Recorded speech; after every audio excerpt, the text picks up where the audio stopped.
This might be a really controversial take. Do I prefer the original Nemesis or Nemesis Reborn? The answer to that is, how's it going? It's Rob. So yesterday was the official opening day of Nemesis Reborn at Alton Towers. I travelled down there. It was just under a 3-hour drive from where I live around London, but it's definitely worth the long travel all the way up there. And yeah, so I'm going to make a video today just sort of my thoughts and my general reaction, my honest opinion to, you know, the opening day, what I thought was good, what could have been better, and just my general thoughts. Firstly, if you haven't already subscribed to my channel, I've been making videos a lot more frequently on here.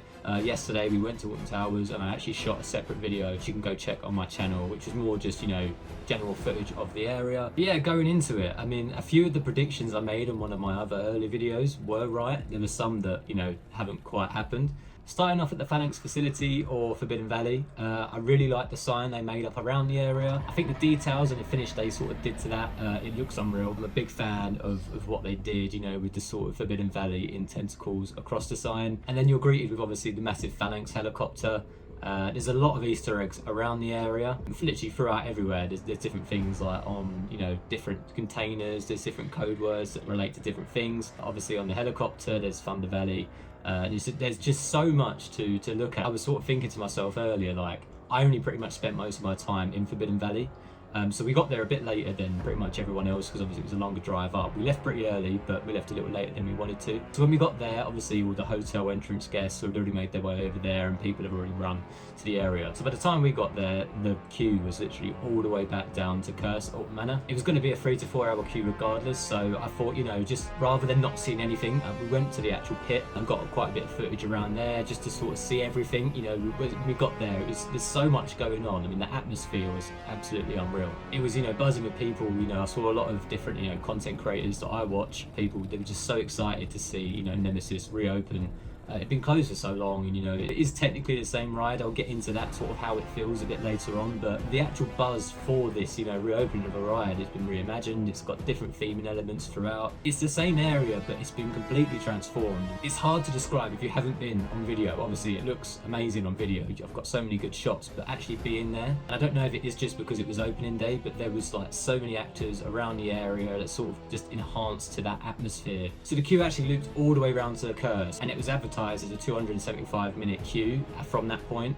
So we obviously went round, had a look around at the area, sort of found all these different Easter eggs, etc. And then when we actually decided that we wanted to get in the queue, we noticed that it died down a little bit, and we wasn't sure if that's just because, you know, it was later on in the day, but it just kept getting a bit shorter. So we joined it, and it turns out it broke down, and you know that's going to happen. It's a new ride, but we thought if it's going to be a 3 to 4 hour queue anyway, that we may as well get in it, because by the time it reopens, and people were leaving, so it was even shorter than, you know, it was advertised. The queue line is so different to how it originally was. And now I've done the extended queue, not for the original extended queue for Nemesis, but you know, obviously COVID happened, and they opened up that rear part, you know, where the lift hill starts. But yeah, I'd sort of done that before, but they completely retransformed it. There's so many different theming pieces. There's obviously the pieces of track. I don't know if they're old pieces or new pieces that have been painted, but there's one or two scattered throughout the queue line. There's obviously the containers, that's where one of them's laid. There's the Nemesis cannon gun.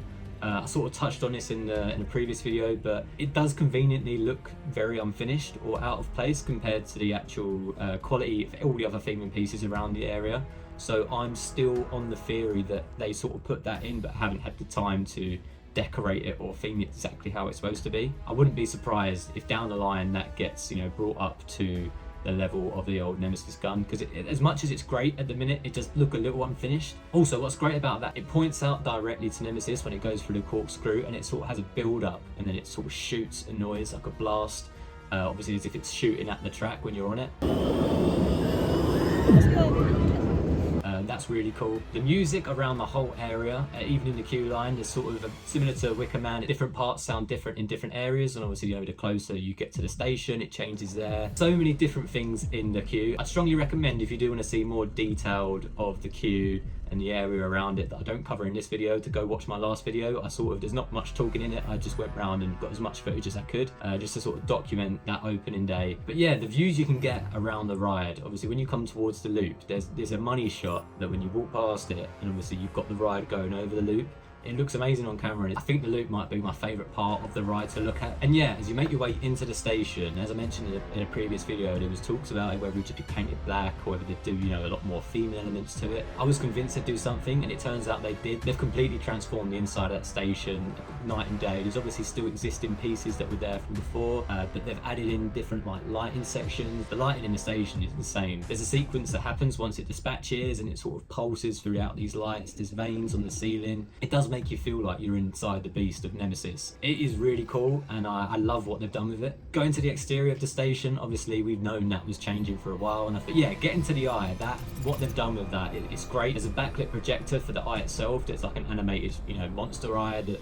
moves around and follows you, and it gets agitated as the ride goes on. When you pass over it with the smoke going over the station, it looks more angry or like disturbed when that's happening. There's teeth that go on the outside of the eye that, you know, similar to the promotional material we've seen. They are actually animatronic and they move as the ride goes on, as you see the eyes looking around. It's just really cool what they've done, and that attention to detail really is sort of throughout the whole of the area. Going into the actual ride itself, so I've been on Nemesis a lot. I'm 25, and I think the first time I rode it, I think I was 11 or 12. It was a bit later than a lot of other people, so I sort of know the layout quite well and how it rides, and basically in comparison to how it used to, it's very similar. You know, it's the same layout.